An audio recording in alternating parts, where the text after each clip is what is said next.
noch 103 Jahre. Ne? Ich bin am 23. April 1921 auf die Welt gekommen. Na, und dann ist das 39er Jahr gekommen, ist der Krieg losgegangen. Ja, leider. Da haben wir alle antreten müssen. Ne? Na, der Kommandeur hat gesagt, ne? Unser Marschfil ist England, die Downing Street 10. Ja? Hat es damals geheißen. Ne? Da ist nichts draus geworden. Unser Kommandeur war besonders gierig, dass er vielleicht eine Auszeichnung kriegt oder was. Wir waren schon lange in Frankreich drin. Es kommen auf einmal eine ganze Staffel Flieger, also Deutsche. Die sehen, da unten, das sind bestimmt Franzosen, die sich so zurückziehen. Nicht? Das waren wir schon so weit drin in Frankreich.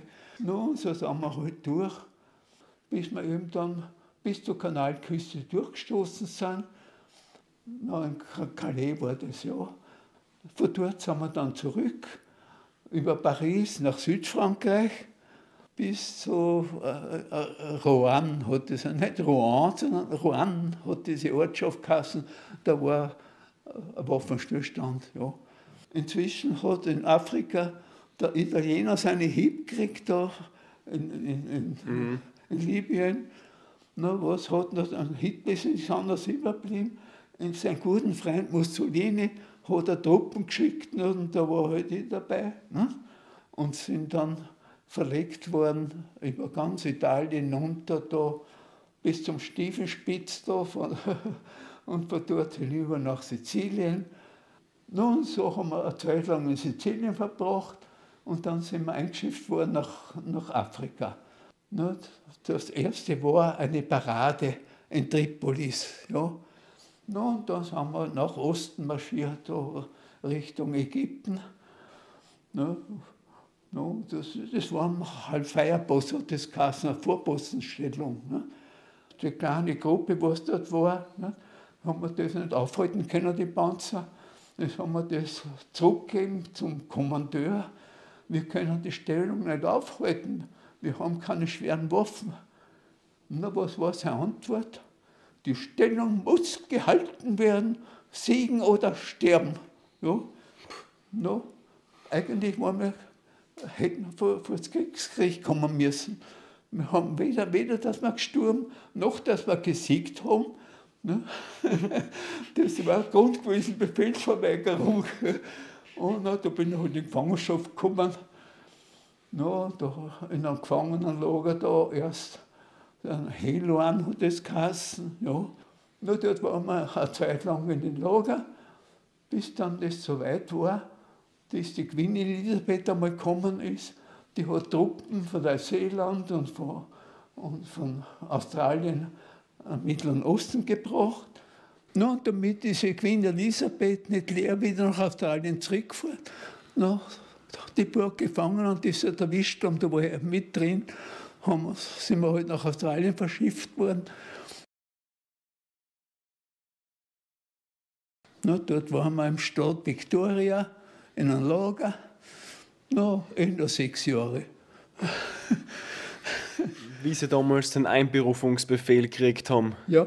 Was wäre gewesen, wenn Sie dem nicht gefolgt wären? Was wäre dann passiert, wenn Sie da dann wenn Sie nicht eingerückt wären? Was wäre dann passiert? Damals ist es, man hat sich melden müssen, hat einrücken müssen zu dieser Einheit und wenn er glaubt hat, er kann das umgehen irgendwie, ist er dann sofort kassiert worden. Ne? Entweder ein Straflager oder was mit denen passiert ist, weiß ich gar nicht. Ja. Wenn einer ganz krass daneben war, da ist vielleicht auch umgebracht worden, das weiß ich alles nicht. Ja. Also ich selber habe immer gespurt sozusagen, also mir ist nichts passiert. Ja. Das heißt, du hast keine Wahl gehabt, entweder du gehst mit oder du kommst weg. War nicht anders damals. Ja. Befehl ist Befehl, ja. Und die Leute natürlich, Führerbefehl, wir folgen dir, die Großgroßstadt und alles natürlich, ja, die im Hinterland auf Nummer sicher gesessen sind, die haben leicht das Maul aufreißen können. Ja, so war das. Ja. Hast du dich jemals gefragt, was die wertvollsten Erzählungen von 100-jährigen Zeitzeugen sind? Ich habe heute schon wieder die große Ehre, einen 103-jährigen Sportler zu interviewen. Täglich bin ich meine 2 Stunden im Wald, Vormittag, dann geht's los, kochen und so weiter, Wirtschaft führen.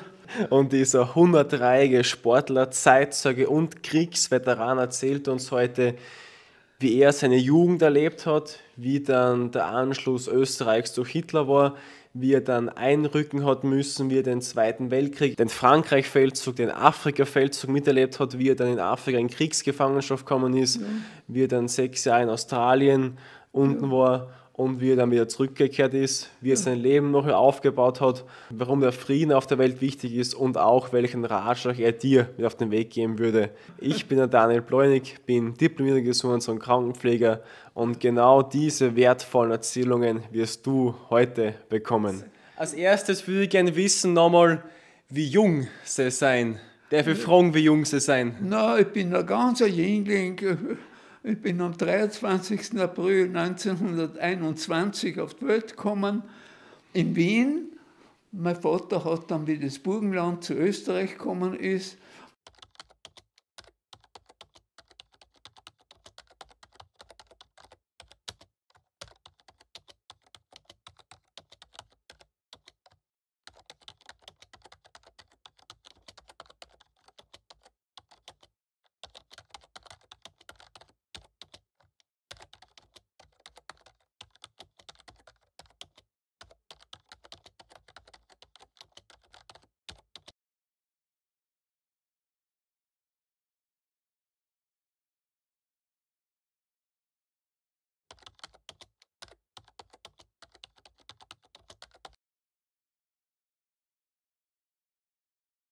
nicht, hat er die Steuerbehörde in Eisenstadt übernehmen müssen. Ja. Als Baby bin ich schon nach Eisenstadt gekommen. Und dort bin ich herangewachsen als Jüngling schon langsam. Und die Zeiten da, die waren nicht die besten natürlich nach dem Krieg, nach dem Ersten Weltkrieg.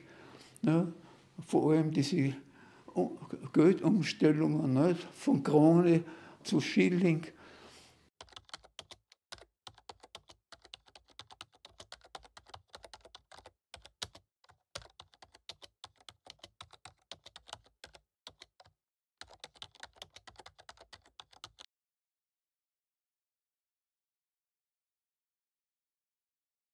Ich weiß, da meine Eltern, allein das Umwechseln von Krone zu Schilling, da ist natürlich alles weg gewesen. Sie haben halt wieder gespart und wieder gespart. Bis zum 29er Jahr, da war da auf einmal der Phoenix-Skandal. Das Geld war wieder weg. Ja.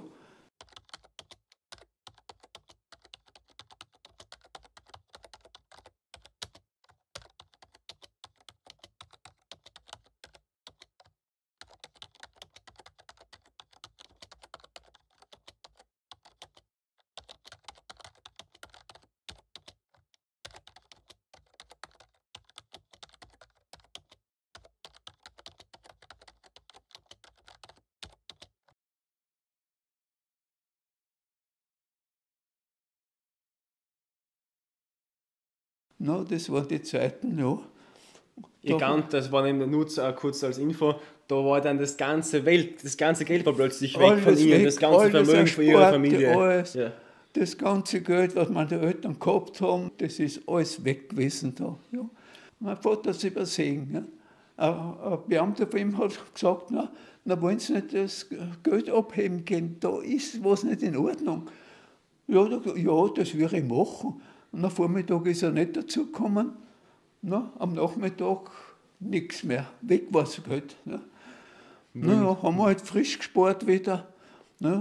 Bis halt dann die Umwechslung gekommen ist, wie der Hitler gekommen ist. Sind die Schilling wieder in D-Mark umgewechselt worden. Nach dem Krieg dasselbe Theater. Nach dem Krieg dann wieder Krieg aus worden. Da sind die D-Mark wieder in Schilling umgewechselt worden. Und später dann, wie wir zur EU gekommen sind, ist der Schilling wieder in die EU, in die Euro umgewechselt und immer wieder sind wir geschnalzt worden, aber sauber. Ja, das waren die Zeiten, ja.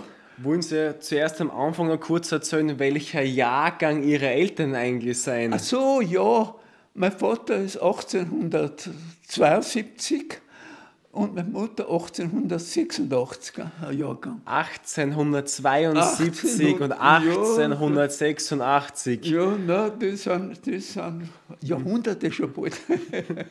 Na, das waren Zeiten, ja. Und dann war ja im 29 Jahr war der starke Winter, haben Sie ja gesagt. Ja, da war starker Winter, da ist ziemlich spät gekommen, so Ende Jänner muss es gewesen sein. Da hat es geschneit und geschneit, natürlich, und Eisenstadt war zugeschneit.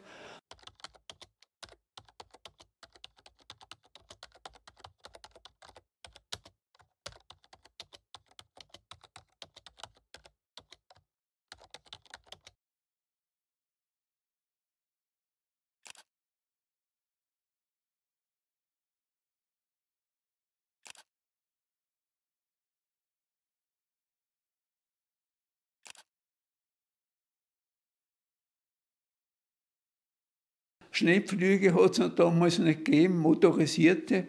Na, dann ist da haben wir noch diese Holz-Schneepflüge gehabt.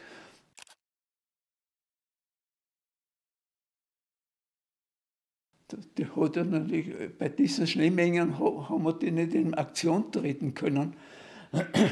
Ist alles händisch geschaufelt worden. Ja. Da haben wir öfters unterirdisch von einem Haus zum anderen haben wir Tunnel gegraben. Also das heißt ich nicht, aber die Leute, ja. Also das war ein Winter. Aber das war ein komisches Jahr, 29er Jahr. Ich kann mich erinnern, das war das erstmalig ist der Zeppelin nach Eisenstadt gekommen. Ja, ist das, na, die Leute haben geschaut, ja, da schau her, so silberne Zigarren ist ja dahergezogen langsam.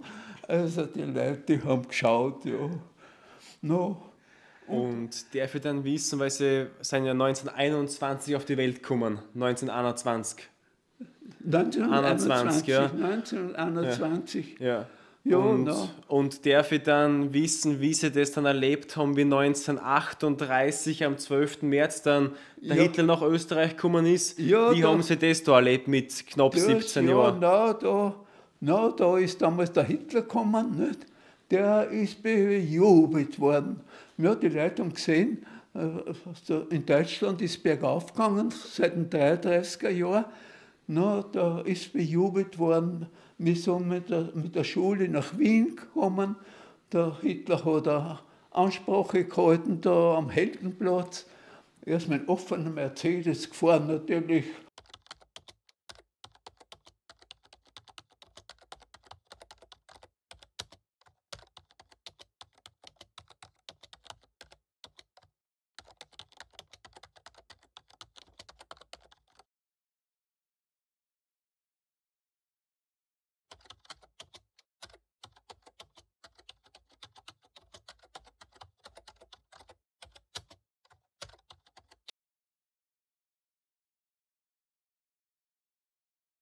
Sie waren dabei, wie der am Heldenplatz war, Sie waren dabei. Ich alles miterlebt, ja.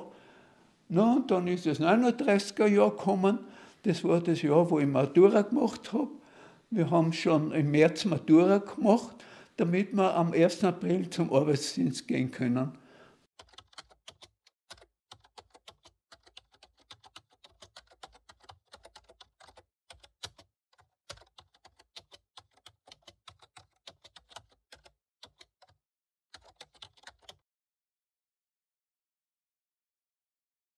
Da war noch kein Krieg. Ja. Ich wollte weiter studieren. Nicht? Immer gedacht, dann mache ich schnell meinen Arbeitsdienst. Ja, und nach dem Arbeitsdienst noch. Aber aus dem Arbeitsdienst ist Militär geworden, vom Militär ist der Krieg geworden. Ja, und da bin ich nicht mehr weggekommen. Ja, und im Krieg war ich dann als Kraftfahrer tätig, obwohl wir bei der Flak waren. Ja, ich war 2 Zentimeter geschützt geführt. Ja, aber sonst, und zwar waren wir nicht nur Luftschutz, wir waren im Erdkampf eingesetzt. Diese 2 Zentimeter Geschütze haben wir Panzerplatten gekriegt, nicht, damit wir auch im Erdkampf mitmischen können, auf gut Deutsch. Ja, und so haben wir halt gewartet im Westen. Wir waren da in der Koblenzer Gegend, haben wir da gewartet, bis halt dann der Einsatz gekommen ist. Ja. Ja, dann haben wir alle antreten müssen. Nicht? Na, der Kommandeur hat gesagt, na, unser Marschfil ist England, die Downing Street 10, ja, hat es damals geheißen. Ne? Da ist nichts draus geworden. Aber der Frankreichsfeldzug, der ist praktisch im Durchmarsch. Ja. Weil Sie waren ja im Frankreich-Feldzug mit dabei, 1940 ja. im Mai, wie der begonnen hat, der Frankreich-Feldzug. Ja.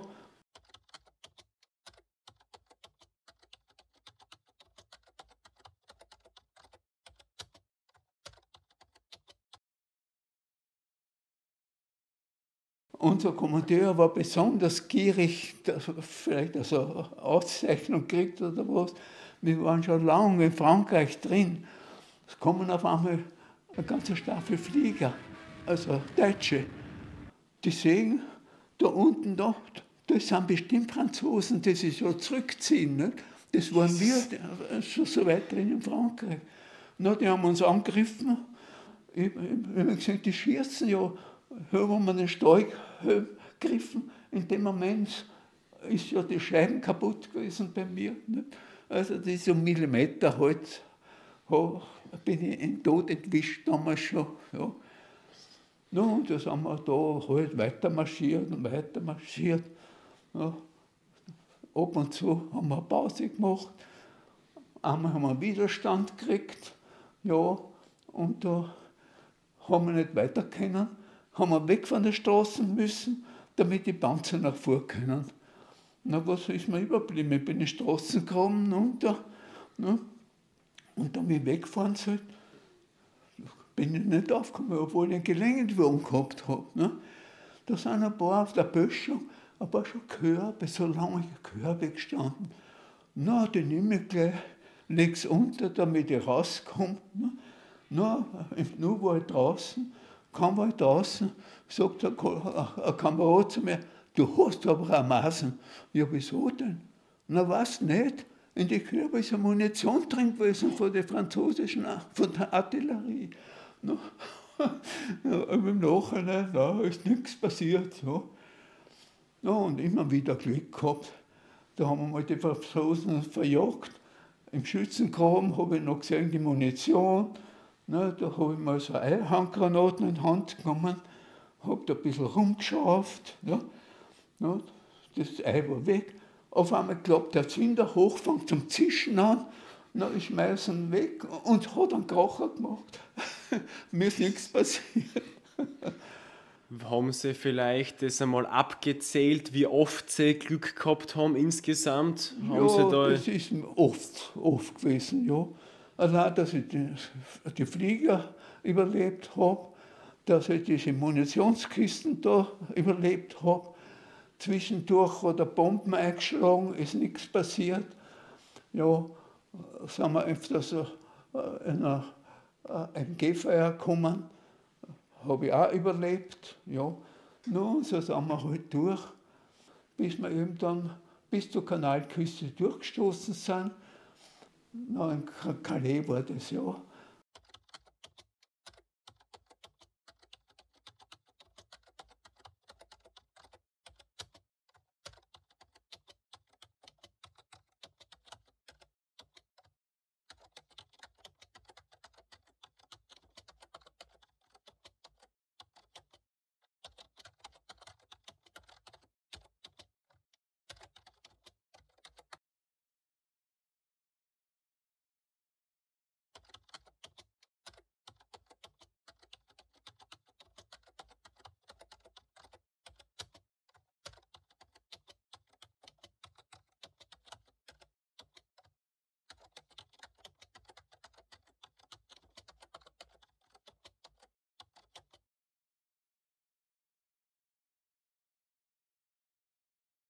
Von dort sind wir dann zurück über Paris nach Südfrankreich Und in der Nacht sind wir auf Straßen gefahren. Neben uns ist eine Kolonne gewesen, lauter schwere Geschütze. Ne?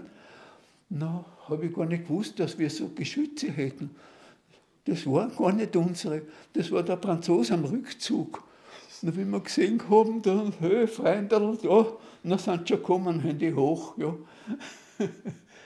Nun, da sind wir bis zu Roanne, hat das, nicht Rouen, sondern Roanne hat diese Ortschaft geheißen, da war ein Waffenstillstand. Ja.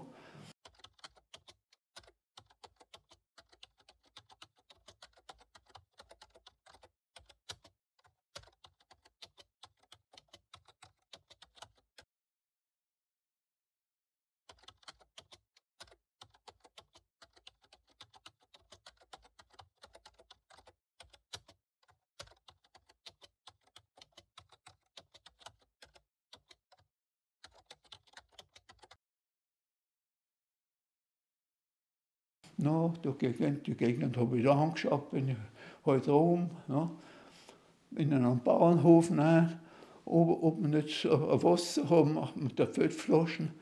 Da kommen ein paar andere Lanzer, haben die Händeln gejagt und alles. Ich mich geniert, ja, ich mich entschuldigt bei den Einheimischen dort, mit Händen und Füßen natürlich, ja. Na, ich mich geniert, also wie kann man nicht sowas tun? Aber das ist so im Krieg üblich anscheinend, ja. No, und von dort sind wir dann wieder zur Kanalküste gekommen. Da sind wir eine Zeit lang gelegen. Dann haben wir schon lauter Übungen gehabt, nach England hinüber. Ne? Aber das ist auch nichts draus geworden. Inzwischen hat in Afrika der Italiener seine Hieb gekriegt, da in Libyen. Na, was hat noch ein Hitler ist anders überblieben? Sein guten Freund Mussolini hat er Truppen geschickt, ne, und da war halt ich dabei. Ne?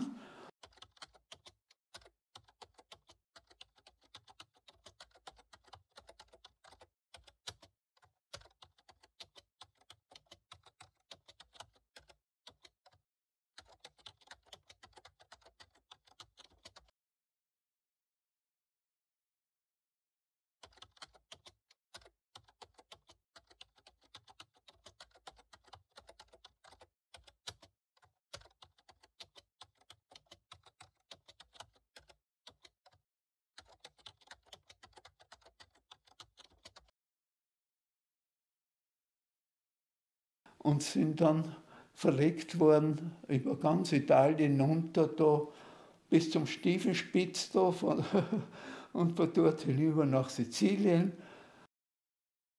Haben den Luftschutz übernommen. No, ein Beispiel ist nur, ne? Da sind die Flieger da, die vom Flugplatz, den wir da geschützt haben, na, die haben die Kunststücke gemacht. No, und eines Tages kommt der Aufklärer wahrscheinlich von Malta. Ne? Kein Italiener mehr da. Na, wie die dann am Boden waren, haben wir gefragt, na, was ist? Ja, da war der Feind. Habt ihr nicht gesehen oder was? Nur Munition. Die haben ihre Kunststücke gemacht, ihre fliegerischen, aber schießen haben sie nicht können anscheinend so. Na, wir haben uns natürlich, da waren so Baracken am Flugfeld, ja, da haben wir uns ein paar Kakteen erbeutet irgendwo. Ne? No, und da ist einmal auf einmal ein Krach und ein Schuss hat schon eingestaubt neben mir. Ne? Da hat einer geschossen auf uns, ja. Aber es ist nichts passiert. Ja. Ja, immer Glück gehabt. Ja. No, und dann eines Tages da, ja, Sizilien war so auch recht schön. Ja. Und die Leute waren recht freundlich. Ja, ja. Da bin ich mal in so eine Gasse gegangen, da war so ein Keller, so Stufen hinunter. Unten ist es ein Italiener gewesen, hat mich hinuntergelockt. Na, Kamerade, komm. Ne, das war ein Weinkeller. Dann hat er mir da aufgetischt, ja, diesen Sizilianerwein. Na, da habe ich halt ein Glas getrunken. Und wie ich dann in die Wärme hinaufkomme, na, da war ich ganz schön damisch. Ja, das waren die Zeiten.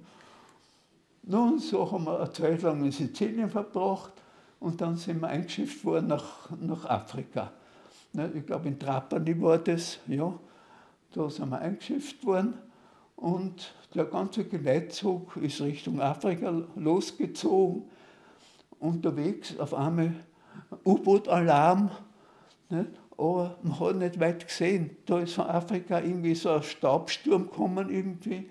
Man hat nicht weit gesehen. Na, da sind wir einer der wenigen Geleitzüge unversehrt nach Afrika gekommen. No. Wenige Ja, Geleitzüge. meistens haben wir Ausfälle gehabt. So. No, da haben wir Glück gehabt, wie ich alleweil Glück gehabt habe. Ich habe schon gesagt, dass ich da lebend durchgekommen bin, da, die ganzen Jahre da im Krieg. No, das ist ja wie ein Wunder gewesen. Ja. No, wie gesagt, wir sind da eben gut nach Afrika gekommen dann. No, das erste war eine Parade in Tripolis. Ja.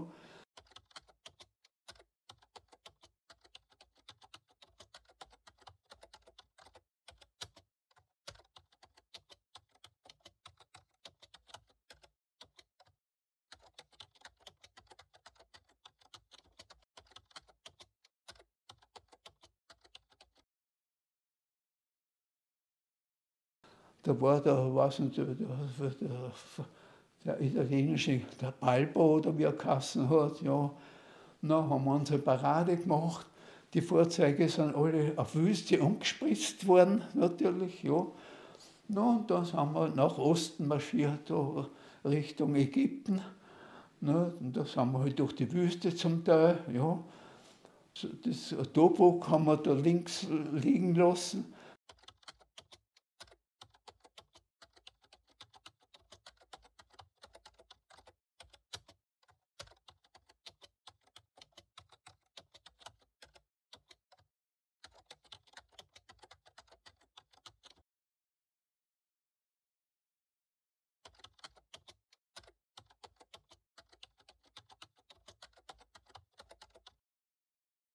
Wir sind durch die Wüste, haben wir so abgeschnitten, da das Ganze.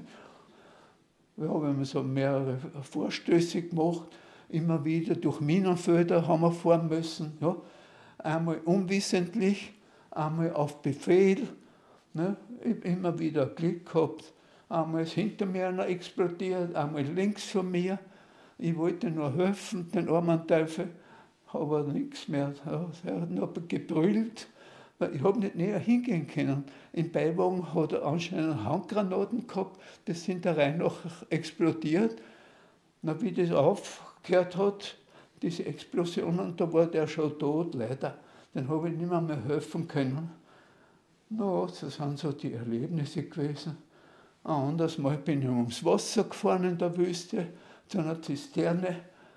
Na, da waren ein paar Italiener. Wie ist das noch?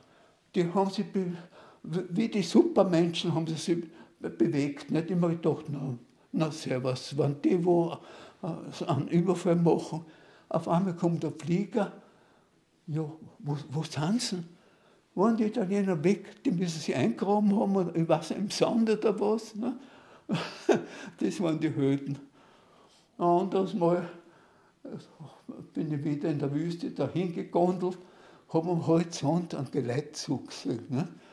In der Wüste hat man nicht gewusst, sind es eigene oder waren es Engländer. No, da sind wir halt näher hingefahren. Ja, und da haben wir gesehen, das sind Italiener, lauter Tankwagen. Ja.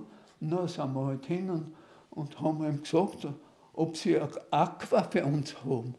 Niente Aqua, niente Aqua. Na, da war halt nichts. Und da war es da ein Toter gelegen, der von Mine gefahren ist. Die haben Platz dort. Dann haben wir gesagt, Herz, mein Kollegen, den können wir so nicht liegen lassen. Dann haben wir eingraben, haben da pro forma irgendwie so ein Holzturm gefunden, einen Steuerhelm draufgegeben. Ne? Und auf einmal haben sie ein Aqua für uns gehabt. Kameradi, Aqua, Aqua. Na ja, warum nicht? Deswegen sind wir unterwegs. Na, da haben sie uns die Kanister angefüllt. Na, dann bin ich halt wieder zur Einheit zurück. Na, das war halt Feierpost, hat das geheißen, eine Vorpostenstellung. Ne?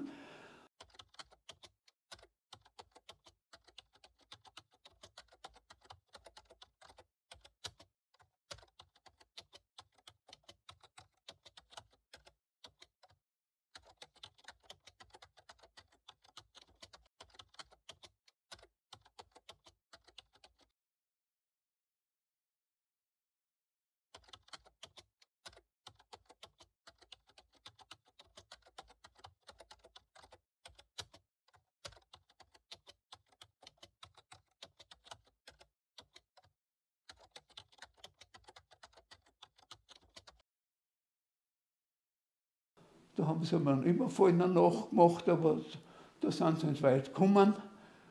Ja, und dann eines Tages hören wir rumpeln. Na, Gott sei Dank, wir kriegen Verstärkung, haben wir geglaubt. Dabei waren das die Engländer, die schon in Bereitschaft gefahren sind, die Panzer. Nur in den Morgengrauen sehen wir schon, da der Reihe nach sind sie gekommen, die Panzer. Ne? Na, wie sie halt näher kommen, haben wir das Feuer eröffnet. Ja, sie sind weitergefahren. Wir haben gesehen, wir haben nur als schwerste so eine 5 cm Panzerabwehr gehabt, 3,7 und dann die 2 cm Flak. Ne? Die kleine Gruppe, was dort war, ne? Haben wir das nicht aufhalten können, die Panzer. Jetzt haben wir das zurückgegeben zum Kommandeur. Wir können die Stellung nicht aufhalten, wir haben keine schweren Waffen. Na, was war seine Antwort? Die Stellung muss gehalten werden, siegen oder sterben. Ja, no, eigentlich hätten wir vor das Kriegskrieg kommen müssen. Wir haben weder dass wir gestorben, noch dass wir gesiegt haben. Ne? Das war Grund gewesen, Befehlsverweigerung. Und da bin ich halt in die Gefangenschaft gekommen. Da in einem Gefangenenlager da erst ein paar Tage. Da sind wir auch geimpft worden, wie ich schon gesagt habe, mit stumpfen Nadeln da in Gefangenschaft. Sind wir geimpft worden gegen Typhus und Paratyphus nach dem Alphabet. Ich bin ziemlich weit hinten im Alphabet. Vor mir sind so an die bald 1000 Mann geimpft worden. Mit den paar Nadeln, was sie gehabt haben, die sind immer stumpfer geworden. Ja. Endlich komme ich dran. Ein Stich geht nicht. Probiere es noch einmal. Geht nicht. Aber dann ist er reingekommen. Aber da hat sich die Nadel an der Rippen anscheinend umgebogen. Es hat das nicht rausziehen können. Dann hat er es rausgefetzt. Da hat er ganz Stück Fleisch gefällt. Da bin ich ganz still ins Zelt gegangen und habe ich nicht mehr gekriegt. Ja, so so sind die Erlebnisse halt. Da sind wir eine Zeit lang in einem Lager gewesen, östlich von Kairo. Heloan hat das geheißen. Ja. Da haben wir gewartet. Auf einmal, da war neben ein riesiges Gelände. Da haben die Fallschirmjäger geübt anscheinend. Ja. Die kommen, man sieht schon, die kommen, lassen da rein nach oben. Da schau her. Aber manche sind bis am Boden durchgesackt. Nicht? Wie man glaubt, das sind nur Puppen. Aber da haben wir gesehen, wie die Sanitätswegen gekommen sind. Ja, das waren ja lebende Menschen. Natürlich ist ein Geheul losgegangen. Das war der Feind. Hurra! Zur Strafe, wenn wir das bejubelt haben, ist das Essen noch mehr eingeschränkt worden. Fleisch, nichts mehr. Früher haben wir ein bisschen Kamellfleisch ab und zu gekriegt und viel Zwiebeln. Die Luft können Sie sich nicht vorstellen. Ja. Dort waren wir eine Zeit lang in den Lager, bis dann das so weit war, dass die Queen Elisabeth einmal gekommen ist. Die hat Truppen von Neuseeland und von Australien am Mittleren Osten gebracht. Und damit diese Queen Elisabeth nicht leer wieder nach Australien zurückgefahren, die Burg gefangen und die sie erwischt haben, da war ich mit drin, sind wir halt nach Australien verschifft worden, im Zickzackkurs. Ja.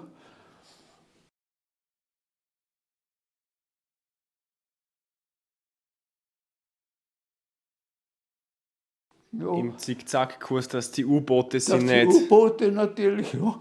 Die haben gewusst, sie brauchen zum Anzügen so und so lang. Dabei haben die schon wieder einen Haken geschlagen und schon wieder. Ich bin einen Kollegen, einen Klassenkollegen getroffen, der bei den U-Booten war nach dem Krieg. Hat er gesagt, ja, euch haben wir gejagt, aber erwischt haben wir euch nicht. Einer war so besonders neugierig immer, aber der war schon schwummerlich, war doch ein gewisser Seegang. Der schaut aus bei der Fahrt, dabei hat er sich übergeben müssen. Na, ich habe gesehen, der ist immer so neugierig. Hörst du, jetzt sagt er was. Na komm. Habe ich auf das Gespiel nicht gesagt. Oi, der ist ein mies geworden, ist er sofort hingegangen zur Luke da und hat ins Meer da geopfert. Na, Wie lange waren Sie da unterwegs von ich weiß Afrika nicht, bis Australien? Ja, weiß nicht, war es eine Woche, war es 10 Tage oder was? Das habe ich nicht mehr mitgekriegt. Ja. Na, so ist das.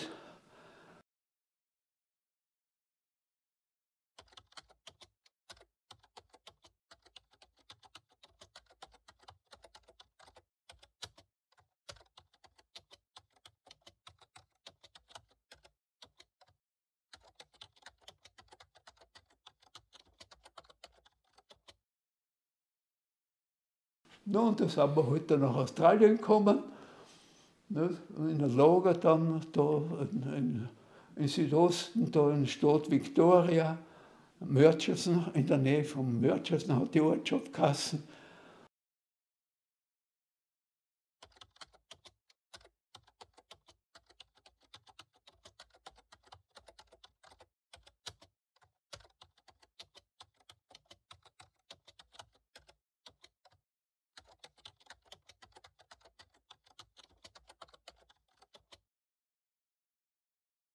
Ne, da war Stacheldrahtverhau. Da waren 4 Abteilungen.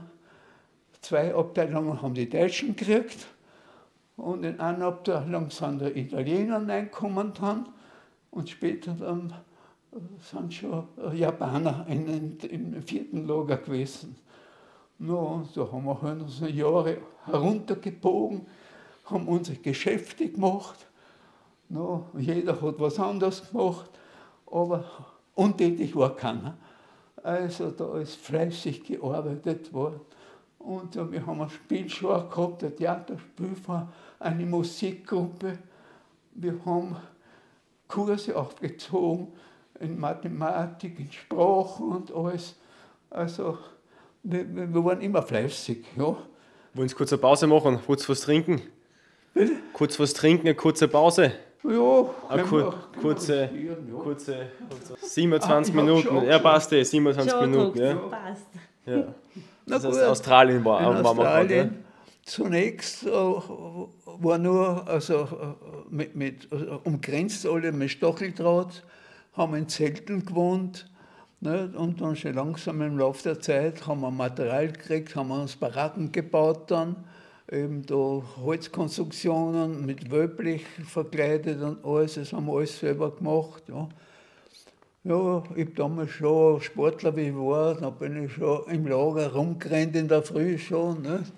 Na, habe ich schon erzählt, wie oft hat er eine Aussage gestellt, hey Deppata, wohin rennst du denn schon wieder? Ja. Na, aber dann sind alle draufgekommen, dass das ganz gut ist. Na, und so haben wir es dann weiter vegetiert. Jeder hat was zu tun gehabt, die Küche und der andere sind da einteilt worden. Dann waren wir eben außer Haus, da ein Straßenbau gemacht worden ums Lager. Ja, und später dann waren wir ein Paradies, Pflückkommando. Ich war immer im Wald, Holzfäller natürlich, na, da habe ich mich richtig wohl gefühlt im Wald. Ne. No, und so ist die Zeit vergangen. Erst haben sie eine Heidenangst vor uns gehabt natürlich. Ja. Dann sind wir gesehen, nicht? Wir haben in kurzer Zeit alles kassiert gehabt, in Norwegen, in der Tschechei, in Frankreich und alles. Ich habe nur überall den Vormarsch erlebt. Ja. Ja, also wie das später gekommen ist, das habe ich alles nicht mehr mitgekriegt. Ja. Und dann natürlich, da ist die Wachmannschaft reingekommen mit dem Kommandeur, der das Lager übergehabt hat, schwer bewaffnet. Na, wir waren ja gefährlich, ne? Wir waren, Jesus, na, wir wissen, laut Zeitungsbericht waren wir lauter Verbrecher. Ja, ja. No, das habe ich vielleicht schon erzählt. Ja. Erzählen Sie ruhig nachher einmal. Ja, mit dem Klavier da, ja, da ist, ist der Deutsche geschildert worden. Der Deutsche sitzt am Klavier, spielt Beethoven, steht auf, begeht einen Kindermord, setzt sich mit Ruhe hin und spielt weiter. Na, die haben heute Angst vor uns gehabt am Anfang, ja. Aber dann sind sie schon langsam draufgegangen, dass wir normale Menschen sind, ja. Na, und dann haben wir so näher bekannt gemacht mit den Posten und alles. Da haben wir Geschäfte gemacht, nicht? Wir waren da, also alle möglichen Sachen haben wir gemacht. Wir haben eine Drechslerei gemacht, ja, und alles. Eine Schusterei haben wir gemacht. Jeder nach seinem Beruf alles, ja. Im, außer dem Lager war eine Tischlerei und eine Verzinnerei. Na, sind alles von unseren Leuten gemacht worden. Ja, einige haben das Offizierslager bedienen müssen, die australischen Offiziere. Ne, und die haben natürlich auch ein Radio gehabt, ne, aber nicht lang. Auf einmal war das fort. Die Knöpfe waren noch da, aber der Inhalt war nicht mehr da. Da haben wir schon ein Radio im Lager gehabt. Na, da haben wir dann nicht mehr gewusst, was sich auf der Welt abspielt. Na, und da haben wir die Nachrichten gehabt, da ist da hingegangen, jeder hat geschaut, das Beste zu machen. Ne, haben wir Kurse gehabt, wie gesagt, in Fremdsprachen, in Mathematik und was der Teufel, Mathematik habe ich selber dann, da war ich ganz gut eigentlich, ja. Von Anfang, von 1 und 1 bis Differential- und Integralrechnung habe ich das denen gebracht. No, und da haben wir sogar Matura-Jahrgänge gehabt. Nicht? So, einer hat wieder Geschichte unterrichtet, ja, ich habe ein bisschen Mathematik mitgemischt natürlich, der andere hat wieder eine Sprache und alles. Und bis zur Matura haben wir da manche gebracht. Und diese Matura, die ist auch später anerkannt worden. Die haben gesehen, ja, die Leute, das und das wissen sie natürlich, ja. No, und das hat funktioniert. Und sind von jeder tätig, ja, also eine eigene Musikgruppe haben wir gehabt, eine eigene Schauspielertruppe. Jeder war irgendwie beschäftigt, also das hat funktioniert, ja. Darf ich fragen, wie viele Leute waren Sie da unten in Australien in den Lager? Wie viele Menschen? So gegen 1000 müssen es gewesen sein, ja, ja. Also das war, mehr haben sie nicht erwischt gehabt da damals. Erst später dann, wie die Amerikaner eingetreten sind, nicht, wie der Rommel sich zurückziehen hat müssen, da haben sie mehr erwischt.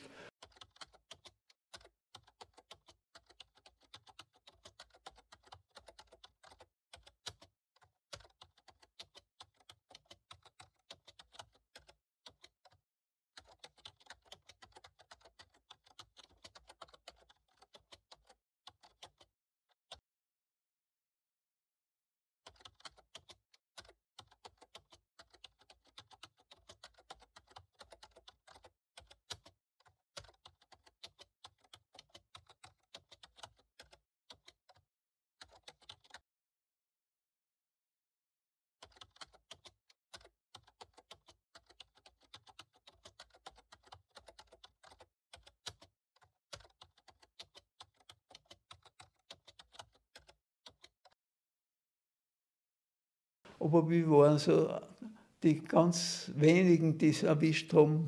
Na, wenn wir so Vorpostenstellungen eben gehabt am sogenannten Hellfire-Pass, ja, den wir nicht halten haben können.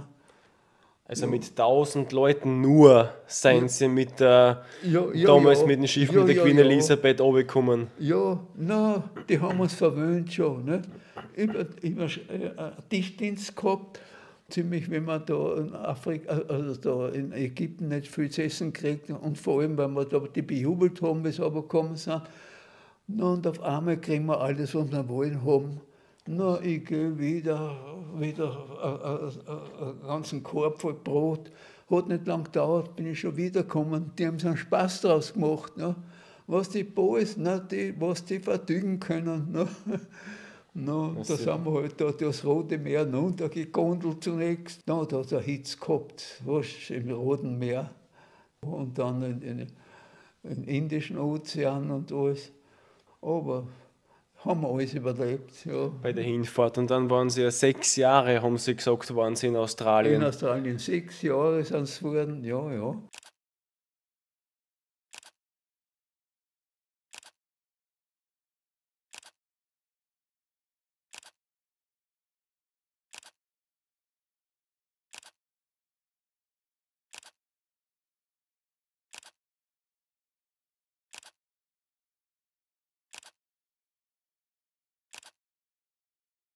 Bis welchem Jahr waren Sie nachher unten? Bis 1900?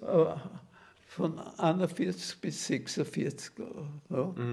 Bis 47, sogar um 47 kann man zu Hause kommen. Und wie war das dann, wie Sie dann zurückgefahren sind? Wie hat sich das nachher ergeben, nachher dass Sie zurückkommen? Wir haben schon x-mal gesagt, na, was ist, der Krieg ist aus, was ist, wir wollen ja zu Hause. Ja, haben sie gesagt, wir wollen ja, aber wir können nicht. Eure U-Boote haben unsere ganzen Schiffe versenkt, ne? Na, bis endlich einmal frei war. Die Horontes hat es geheißen, ja. Na, und da sind wir halt dann Richtung Heimat gefahren, über Sri Lanka heißt es jetzt, ja, über Ceylon war das, Richtung Heimat gefahren.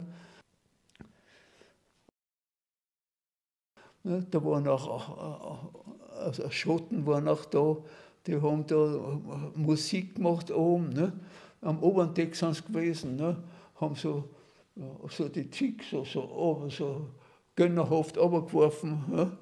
Da haben wir einen guten Fußballer gehabt. Der Chick gekommen ist, zack, und ins Meer rauspulvert. Ja, einmal sind wir in einen Sturm gekommen.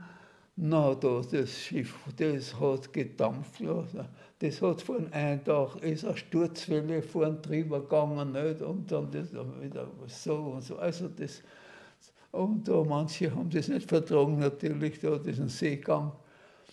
Ja, und dann über den Suezkanal ins Mittelmeer, da haben wir Neapel angelaufen, da sind die Italiener ausgeschifft worden, die ja auch am Schiff waren. Na, wir sind weiter dann im Mittelmeer, über Gibraltar hinaus, dann nach England. Ich glaube, in Southampton haben wir mal eine Pause gemacht und dann weiter in die Nordsee hinauf, weil der Ärmelkanal war zum Teil noch vermint. Da sind sie weit nach Norden hinauf und dann nach Süden hinunter, nach Cuxhaven dann.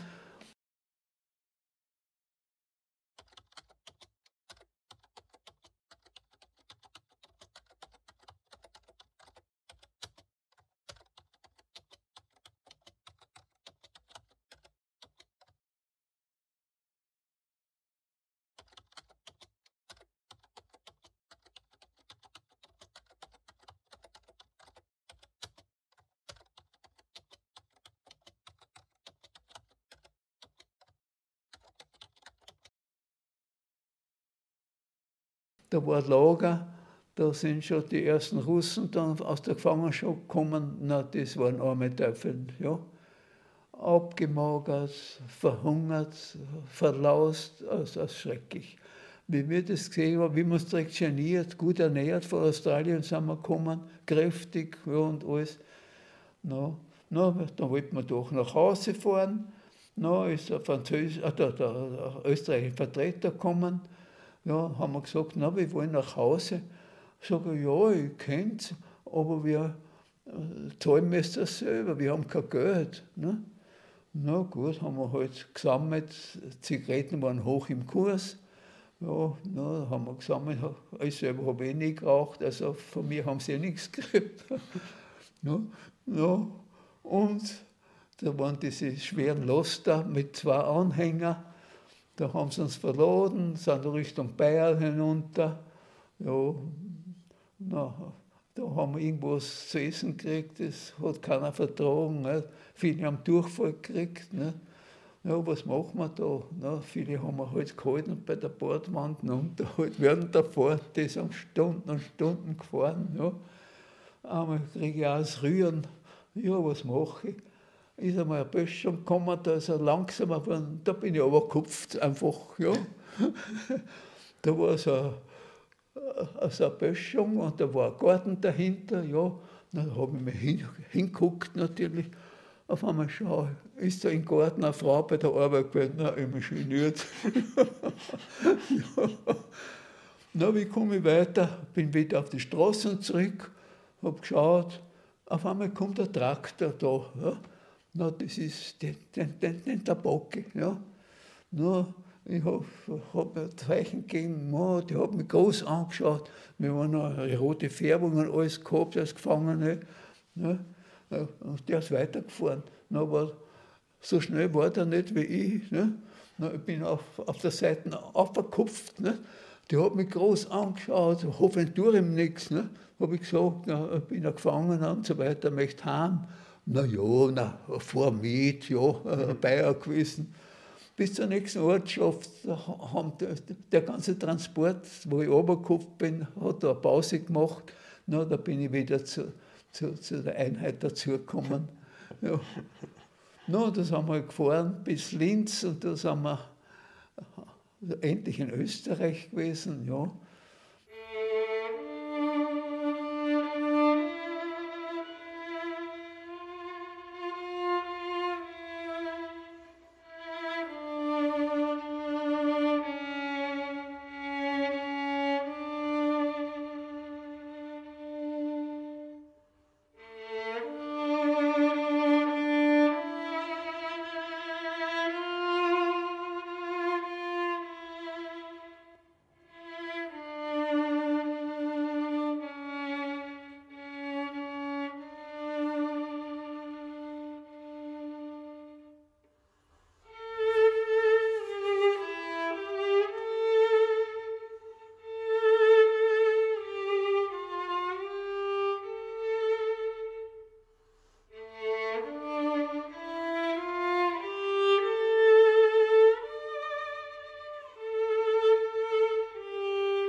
Na, und dort hat es geheißen, na, wo bist du daheim und wo du? Ne? Ja, ich habe gesagt, nein, in die Russenzone gehe ich nicht. Ne? Ne? Dann komme ich da womöglich von einer Gefangenschaft in die nächste, womöglich. Wenn ich dann nach Baden zurückgekommen wäre, hätten sie mich kassiert und ab nach Sibirien. Ne? Und da war ich nicht einverstanden. Ne? Bin nach Graz, da meine Verwandte gehabt. Ne? Da war eine Behöfsheimsiedlung. Na, da habe ich durchlaviert dort. Eine Glühbirne hat es gegeben, ein Eisenbett, nicht einmal ein Sessel war mir scheint, ja.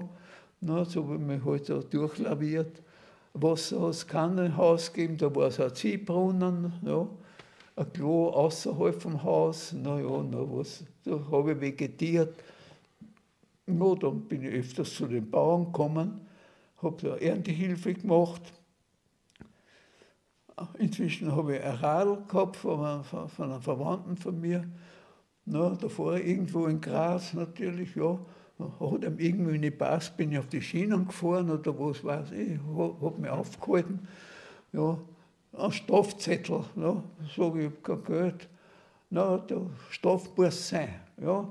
Na, da haben wir ins Reden gekommen, habe ihm erzählt von Gefangenschaft. Na, der war derartig interessiert, der einen Strafzettel hat er vergessen gehabt, natürlich, den er ausgestellt hat. Ne?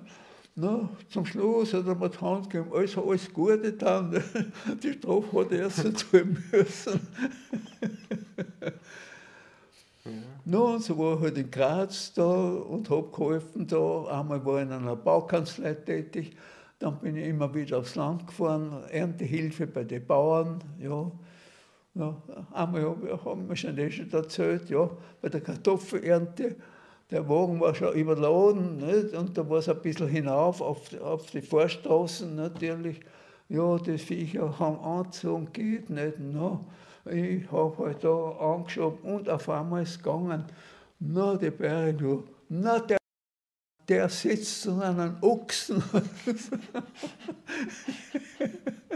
Das war's. Na, bei den Bauern habe ich nichts gezahlt, ist eh klar. Nicht? Gerade, dass ich halt meine Kost gekriegt habe da. Na, und dann in Graz, ich wollte ja studieren, nicht? Ich habe immer wieder versucht, aber auch tagsüber bin ich im Einsatz gewesen, ich habe von was leben müssen dann. In der Nacht studieren, na, da bin ich nicht sehr weit gekommen, habe ich es dann aufgegeben. Ja, so war das. Ja, und da wollte ich mir meinen Eltern zur Weihnachtszeit eine Freude machen. Da bin ich zu so einem Bauern, so einem Großbauern, na, da sind die Viecher umgerannt, die Händel, die Gänse und der riesen Schweinestall. Nicht? Na, ein bisschen was haben wir zusammengespart gehabt. Dann wollten meine Eltern eine Freude machen und gehe zu denen hin, ob ich nicht einen Händel haben kann. Na, was zahlen sie? Ja, sage ich, ja, ein 100er hätte ich. Nein, 120 Schilling sind mir geboten, hat er gesagt. Ja. Sag ich, na, das habe ich nicht. Mit einem 100, wissen Sie was? Mit einem 100 können Sie in der Hand umwischen, hat er gesagt. Von mir kriegen Sie nichts. Ne? Dann bin ich halt angezogen. Habe ich meinen Eltern halt keine Freude machen können, 2 Weihnachten. Ne? Ja, so war das. Haben Sie eigentlich in der ganzen Zeit damals Kontakt gehabt zu Ihren Eltern? Haben Sie gewusst, die Eltern, dass Sie da Das in schon, irgendwie ein... muss ich geschrieben haben, ja, die Ja. gewusst, ja. Und meine Schwester hat da Verwandte gehabt, da, nicht? Mit denen habe ich ab und zu, von denen habe ich aufs Radl gehabt, und wo ich aufs Land gefahren bin. Ja, na, bis ich dann Uhr gehabt habe, da, wie gesagt, ich habe ein Studium sogar begonnen, nicht? Na, und wollte eine Prüfung machen. Na, kommt der Professor, ein paar sind schon rausgeflogen gewesen, nicht? Eine Mathematikprüfung. Ich wollte ja den ganzen Zeitraum, wo Ferien sind, wollte ich arbeiten, damit ich zu Geld komme. Nicht? Sage ich, Herr Professor, ich möchte schon geprüft werden. Ja, bitte, bitte, kommen Sie, kommen Sie. Ja, dann hat er mich ganz unfair geprüft. Aber doch, Mathematik habe ich da zu viel können. Na, ich gebe Ihnen genügend. Sage ich, danke, Herr Professor, damit ist mir nicht gedient und war draußen. Ne? Weil da war ein zweiter, eine Festigkeitslehre, bei denen sind sie da rein noch rausgeflogen. Also wenn einer mit einem genügend weggekommen ist, hat er Glück gehabt. Also es war genügend Mathematik und Festigkeitslehre. Das hätte nicht geholfen. Hätte ich eine kommissionelle Prüfung da von einem halben Jahr machen müssen. Das hätte ich nicht erbockt natürlich. Habe ich mir, habt's mich gern, haben wir gedacht, na. Inzwischen dann ist die Wohnung von meinen Eltern, von den Russen, freigegeben worden. Na, das habe ich wahrgenommen und habe mich abgesetzt dann zu meinen Eltern zunächst. Ja.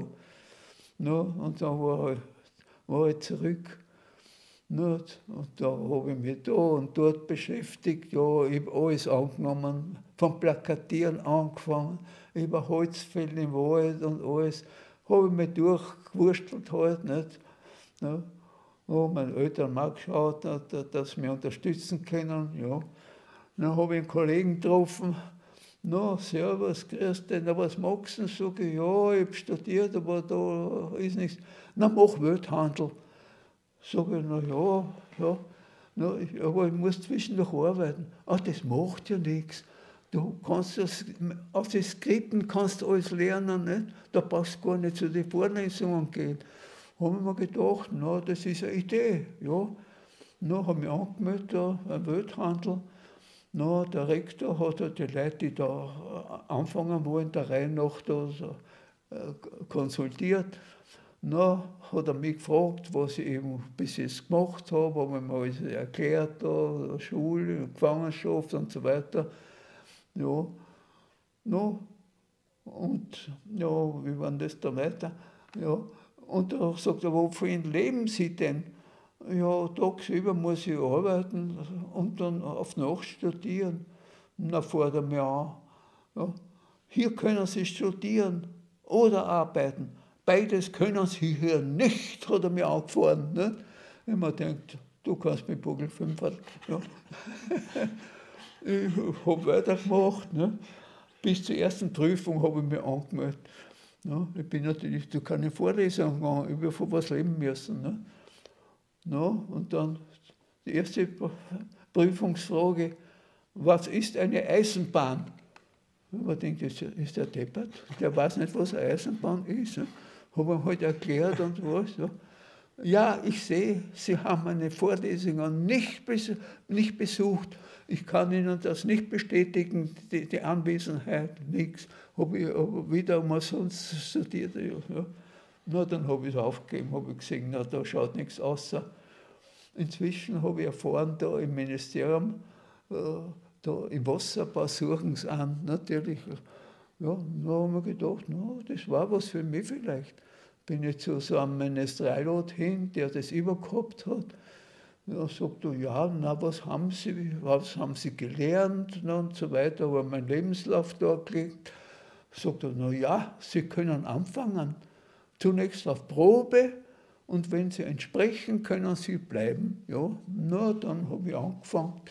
Ja, das war, scheint der 13. Juli oder was, war das da im 50er Jahr.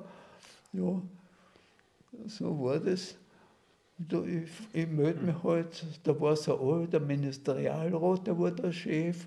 Na ja, wie geht's Ihnen? Ja, na, was machen wir mit Ihnen? Sage ich, warum? Ich soll ja hier beginnen. Na ja, es ist gerade Urlaub. Wissen Sie was? Kommen Sie in 14 Tagen wieder. Habe ich mit dem Urlaub angefangen, da im Wasserbau. Na, und dann bin ich wieder zurück. Nicht? Und da war ein netter alter Herr, der alte Chef, und dann inzwischen war schon der Neue da, der vom Studium gekommen ist. Nicht? No, da haben wir uns recht gut verstanden eigentlich, ja, die ganzen Jahre. Und so bin ich halt im Wasserbau alt geworden dann, ja. Und bin dort geblieben, no, bis zu meinem 65. Offiziell bin ich dann in Pension gegangen, aber ich habe weitergemacht, no, bis zum 79. Lebensjahr. Ich wäre noch geblieben, aber da habe ich natürlich einen Stern gerissen. Die Schulter kaputt. Dann habe ich gesehen, nein, da geht nichts mehr. Habe ich Schluss gemacht und seitdem bin ich halt ein Pensionist. Ja, mein Vater ist auch alt geworden, 98, meine Mutter 93. Naja, und ich halte mich nicht danach. Haben wir einen Chef da beim Wasserbau, sind wir da beim Café gesessen. Na, der fragt so, na, was ist? Da sagt einer, der Sassi, ich war der Sassi. Ja, der Sassi wird 104. Sagt er, wieso? Wie kommt es auf 104? Na ja, wie gesagt, weil er der Mathematiker. Ja, sage ich, so eine einfache Rechnung. Mein Vater ist 98 geworden, meine Mutter 93. Und wenn man das Mittel nimmt, kommt man auf 104. Schau, das stimmt aber nicht, oder so. Und der Gelächter ist losgegangen. No. Dann haben sie eine Frau kennengelernt dazwischen. Die Frau haben sie eine Frau kennengelernt. Ja, die habe ich kennengelernt, ja. No, die ist zwischendurch in die Schweiz, hat dort ein bisschen gearbeitet. Inzwischen habe ich mir schon so viel der Sport gehabt, dass ich ein Motorrad gehabt habe. No, habe ich sie mal besucht in der Schweiz, ja, mit dem Motorrad. No, und dann am Rückweg habe ich in Frankfurt einen Kriegskollegen besucht, der dort studiert hat. Ja. No, und so habe ich mich durchlaviert Richtung Heimat. Dann habe ich einen Kriegskameraden besucht, da in der Welser Gegend hat er gewohnt. Ja, ich glaube, Bettenbach hat die Ortschaft geheißen natürlich. No, das war gerade Erntezeit. No, das habe ich gleich mitgemacht natürlich. Ja. No, ja, ich weiß nicht, was das für ein Hafer erntet oder was. Es ist alles händisch noch gewesen, da habt ihr noch keine Maschinen nach dem Krieg gegeben. Ja. Na, habe ich halt da weitergemacht und der Knecht hat mir gesagt, ja, wie man halt schnell weiterkommt. Ne. Der hat gearbeitet und ich bin halt nicht so. Ne. Aber so Kräfte habe ich ja gehabt. Ne. Den nächsten Tag hat er blöd geschaut. Ne. Ne. Ich fange an. Und auf einmal bin ich schneller wie er. Ui, das hat dem nicht gepasst. Ne? Na, da ist er rabiat geworden. Da kommt so eine Staatsfrage, so ein Dreckiger, und nachdem kann man nicht einmal mehr ausmachen oder so. Na, über jede Arbeit gekommen. Na. Da ist ein Lader mit Kunststücken oder was das war, der 50 Kilo Säcke, ja, und hab's halt mitgeholfen.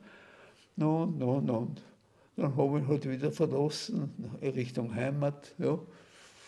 Und so bin ich halt alt geworden dann. So ja. haben es dann die Kinder aufgezogen, brave Kinder haben es gehabt, dann sind sie immer Jahr für älter geworden und jetzt sind sie 103 Jahre jung und haben uns da und nehmen keine Tabletten, ihnen fehlt nichts, sie gehen jeden Tag spazieren, 2 Stunden. Nein, nur lebe ich komischerweise, ja.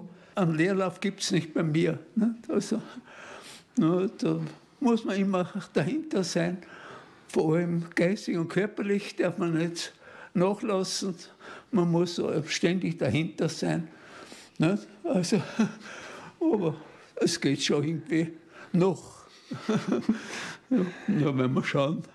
Bis der Ganker einmal sagt, hey Freunderl, es ist Zeit. Aber da habe ich die Ausrede, ja, ich höre so schlecht, was hast du gesagt? Und da sage ich, tut mir leid, ich verstehe kein Wort. Na, so ist es. Und so bin ich halt Jahr für Jahr älter geworden. Jetzt bin ich ein alter Knabe. Ja, wenn wir sehen, was der gute Herrgott sagt, der wird eines Tages sagen, nein, aber jetzt ist Schluss. Wie gesagt, ich höre so schlecht. Ja. Und so bin ich, wie gesagt, habe mich durchlaviert, war nie krank. Einmal vor 60, 65 Jahren habe ich mal eine Grippe erwischt. Die hat damals geheißen, die asiatische Grippe hat es geheißen, ja. Aber seitdem kenne ich keine Krankheiten, ich kenne keine Pulver, keine Tabletten. Also da muss ich eigentlich sehr zufrieden sein mit meinem Leben. Ja, so ist es, so bin ich halt alt geworden. Dann tun uns Äpfel einkochen, Zwetschgen einkochen, machen Marmelade draus. Ja, das mache ich nach wie vor. Nicht? Also, ich koche mal alles selber, ja, und zum Großteil mache ich alles. Ne? Mein Sohn macht ja sehr viel mit natürlich, der schaut, dass ich nicht verhungere, der beliefert mich immer wieder, ja. Also das passt schon irgendwie. So krebs ich halt dahin, bis einmal der Gute sagt, hey Freunderl, es ist Zeit. Ja. Der kommt immer näher, der Punkt, so, hilft ja nichts. So. Aber wenn wir sehen, vielleicht der Grab ist noch eine Zeit lang. Ja. Aber gut, dass so schlecht hören, deswegen überhören sie dann immer wieder. Ja, wie oft erzähle ich das so im Wald. Ja, der hat schon hinterm Baum geschaut, hey, komm, Freundl. Ja, meine Ausrede war, ja, ich höre so schlecht, was hast du gesagt, ich verstehe dich nicht. Ja, und wenn er keine Ruhe gegeben hat, na, schleicht dich. Ich hätte zum Abschluss noch 2, 3 Fragen. Passt das noch für Sie? Ja, warum Weil jetzt haben Sie so fleißig von dem ganzen Leben erzählt. Ja. Und jetzt würde mich noch interessieren, ich glaube die Zuschauer auch so, wenn jetzt heutzutage immer mehr Gewalt und mehr Krieg ist. Ja. So, Sie haben ja wie Sie gerade erzählt haben, das alles durchgemacht. Ja. Finden Sie, die Leute, so arm waren, so ehrlich. Früher hat man keine Wohnung zusperren brauchen, nichts. Da hat es keine Morde gegeben. Und wenn einer war, Jesus, das war, ich weiß, da war ein Mord, eine Frau hat einen Mann mit einer Fleischmaschine erschlagen. Das war ein Aufruhr. Ne? Aber sonst ist ehrlich zugegangen. Also wenn ich die Wohnung nicht angesperrt hätte, da wäre nichts weggekommen, obwohl die Leute so arm waren damals. Ja. Obwohl nichts war, haben die Leute trotzdem zusammengehalten, der Zusammenhalt war da. Alle Achtung, also da. Jeder war fleißig. Das Beste, was er tun können hat, der hat es gegeben. Der Wiederaufbau, da ist wirklich was geleistet worden. Also alle Achtung.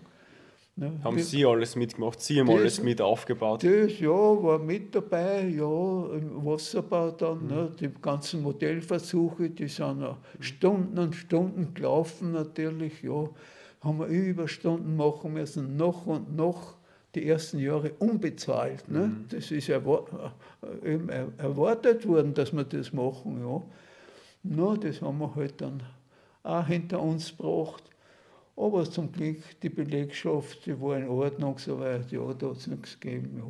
Wenn wir keine Schwierigkeiten gehabt, da haben wir uns immer gemütlich zusammengesetzt, haben wir immer das Essen, was wir von zu Hause mitgekocht haben, zum Mittag heim gemacht, natürlich.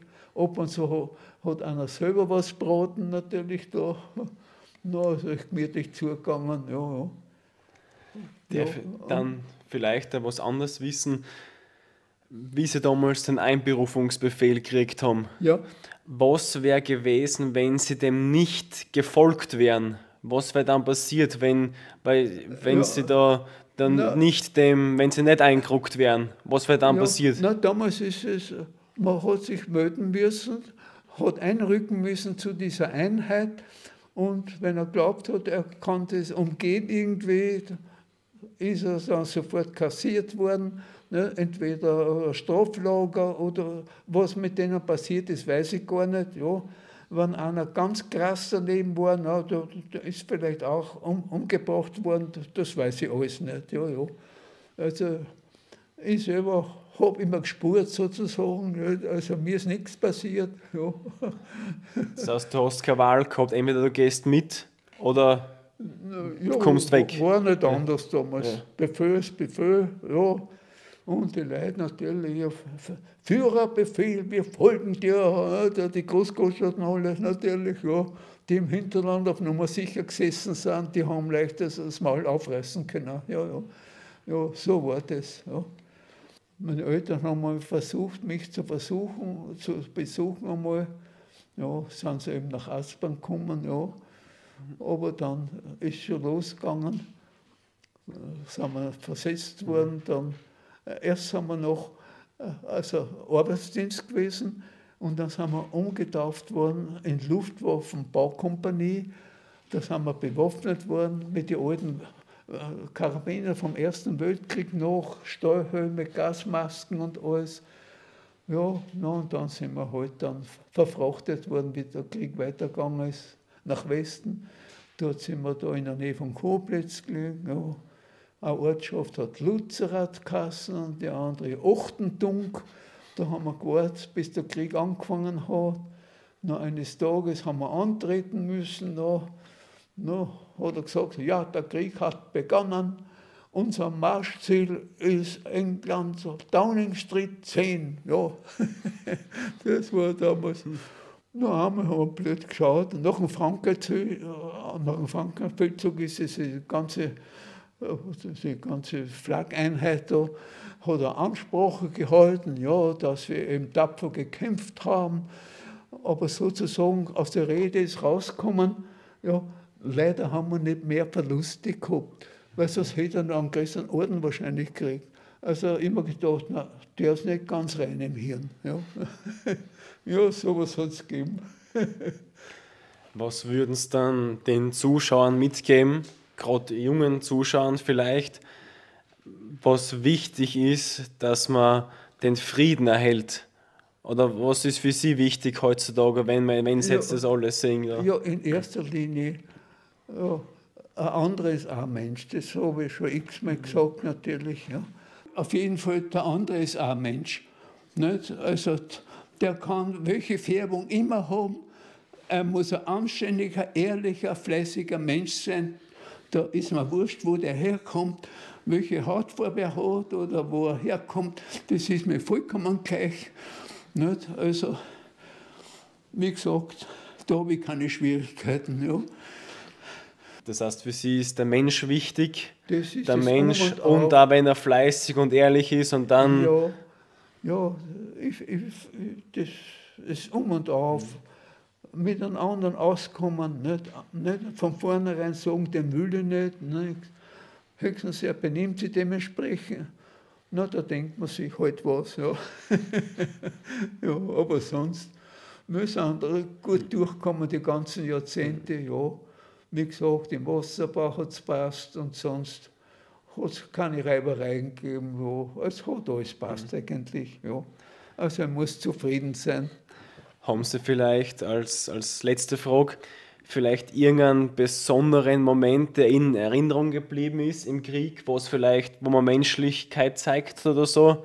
Oder ist irgendwas besonders im Kopf geblieben? Ja, etwas ist mir eingefallen. Da hat einer besonders Angst gehabt. Wenn der Flieger gekommen ist, der ist da gekommen vor Angst.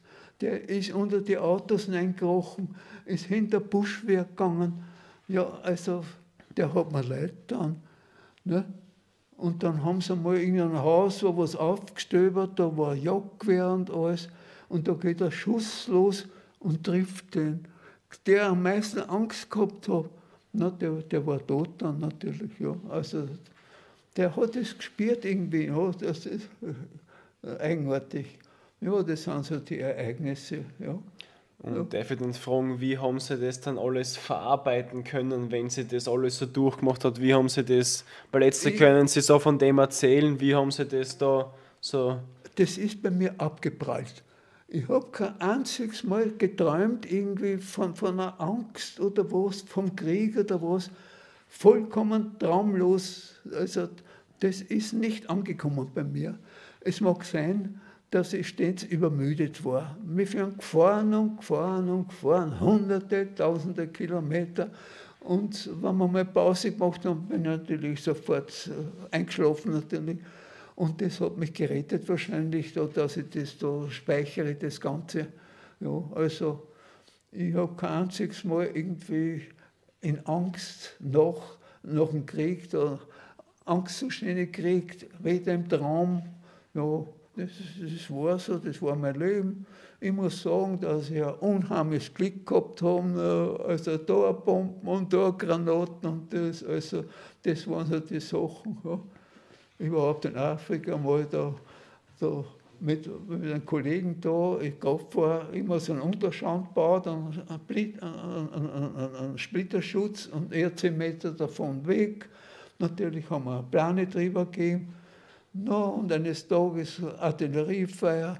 No, und auf einmal ein Kracher. No, ist zwischen uns da ein Granaten eingefahren, no, bis sich der Staub gelegt hat.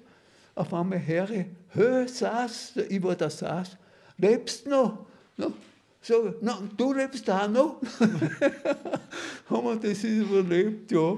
Das sind so gewesen, ja. Und wie gesagt, ja, durch die Minenfelder, da ist einer in die Luft geflogen und dort. Also habe ich immer ein unheimliches Glück gehabt. Ja. No, und gesund bin ich immer geblieben. Ja. Nie krank. Wie gesagt, einmal die Grippe da vor x Jahren, da, die asiatische. Sonst kenne ich keine Krankheiten, nichts. Keine Pulverl, keine Tabletten.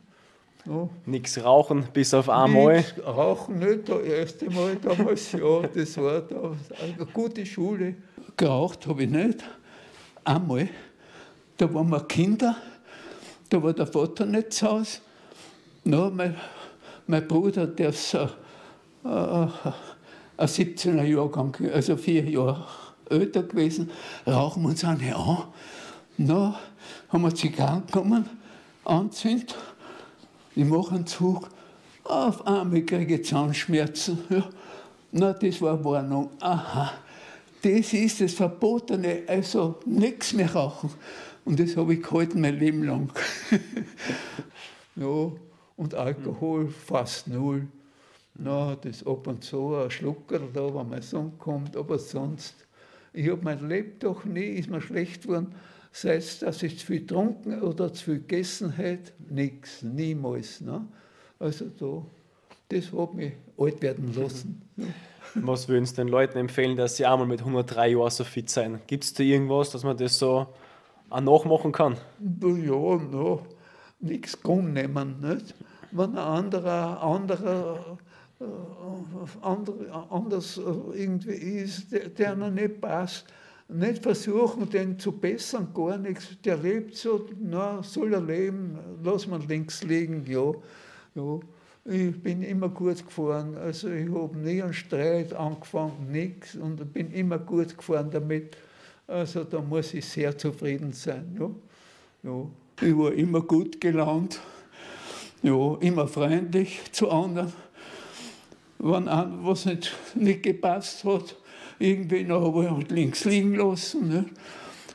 Viel geblädelt haben wir auch natürlich. Auch, ne? Zum Beispiel, ich kann Japanisch. Ja, ja, wieso denn?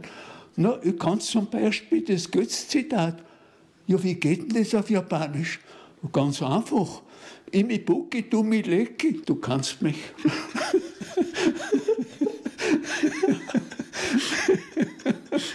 Ja, das sind so die Feinheiten. Und immer nette Kollegen gehabt, also da gibt es überhaupt nichts zu meckern. Zu Hause war immer gern gesehen natürlich, ja, also da hat es auch nichts gegeben. Na, mein Vater hat schon geschaut, na, der hat sich nicht viel gekümmert, wenn ich mit einem Fleck in Latein rausgekommen bin, nicht, aber gar nichts. Nicht, das, oder sonst eine Schularbeit auf einem Fleck. Na, wenn du nicht willst, musst du ja nicht, ja, du kannst dann ja leer gehen. Vielleicht die letzte Anekdote noch, das haben sie mir letztes Mal erzählt, nicht auf der Kamera, wie das damals war, weil Pünktlichkeit war wie ein Vater ganz wichtig. Ui. Bist du einmal spät gekommen Ja, sein ja, und dann ja. ist schon der Marie schon da. Da Wie war war das? schon, ja, da haben wir mal einen Radlausflug gemacht von Eisenstadt nach Neusiedl am See und so weiter. Na, haben wir geschaut, na, es geht ja aus, aber ja. Aber dann haben wir so einen Gegenwind gehabt natürlich. Ui, da sind wir zu spät gekommen, eine halbe Stunde oder was. War er schon bei der Gendarmerie. Ja, ja. Immer pünktlich sein. Ja, ja. Na, da hat schon mein Vater geschaut. Ich bin einmal eine Viertelstunde spät gekommen. Na, da ist ein Gewitter losgegangen. Oder ein anderes Mal. Da war ein Oberberg oben, diese Kirche da. Nicht? Da muss die Osterzeit gewesen sein, hat mein Vater mitgenommen. Nicht? Na, und da haben wir gesehen, die Gläubigen, da sind sie auf die Knie um ein Altar herum und da ist irgendwie ein Hut gelegen. Nicht? Da haben, bei jeder Runde haben sie Münzen eingeschmissen. Nicht? Na, mein Vater hat einmal gesagt, schau dir den an. Da.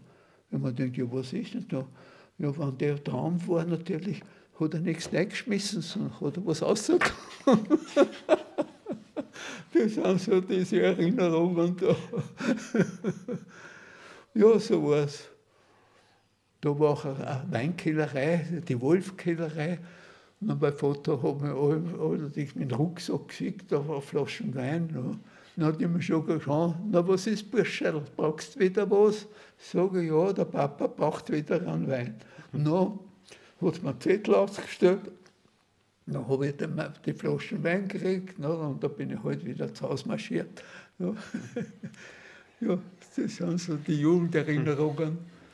Danke, dass das alles teilt haben, weil es ist ganz wichtig heutzutage, dass man gerade diese Zeitzeugenberichte von Ihnen gibt, Ja, überhaupt fast keine Menschen, die was erzählen können. Sie erzählen das. Ja, Sie waren ja damals 17 Jahre, wie das alles angefangen hat. Sie waren ja jung. Ja, na, Die ganze Jugend haben sie eigentlich da in dem Schlamassel da mitgemacht. Na, alles. Gut, die Notzeiten habe ich belegt zwischen die zwei Weltkriege natürlich, ja. Aber Not haben wir nie gehabt. Mein Vater hat recht gut verdient, der war in der Finanz. Ja. Also Hunger habe ich nie mitgekriegt, obwohl die Bevölkerung sehr arm war. Ja, sehr, sehr arm. Ja. Na, früher Fleisch, Jesus, noch Fleisch. Mein Vater hätte sich das leisten können. Hat es nur einmal in der Woche gegeben.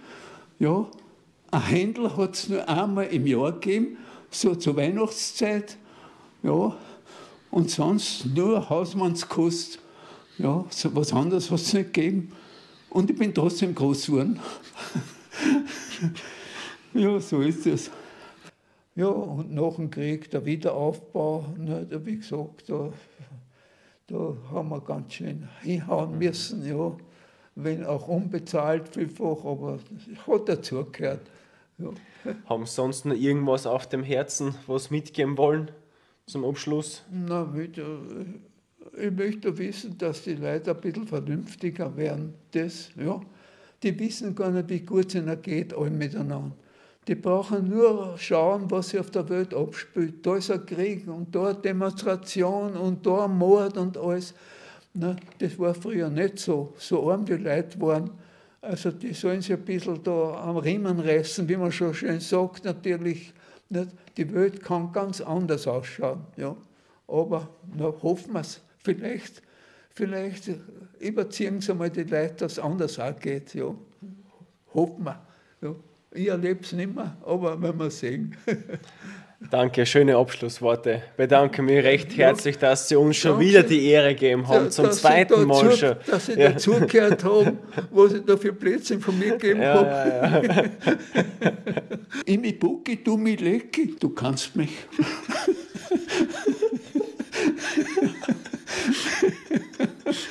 Ja, das sind so die Feinheiten. Ja. Ja, so bin ich halt alt geworden.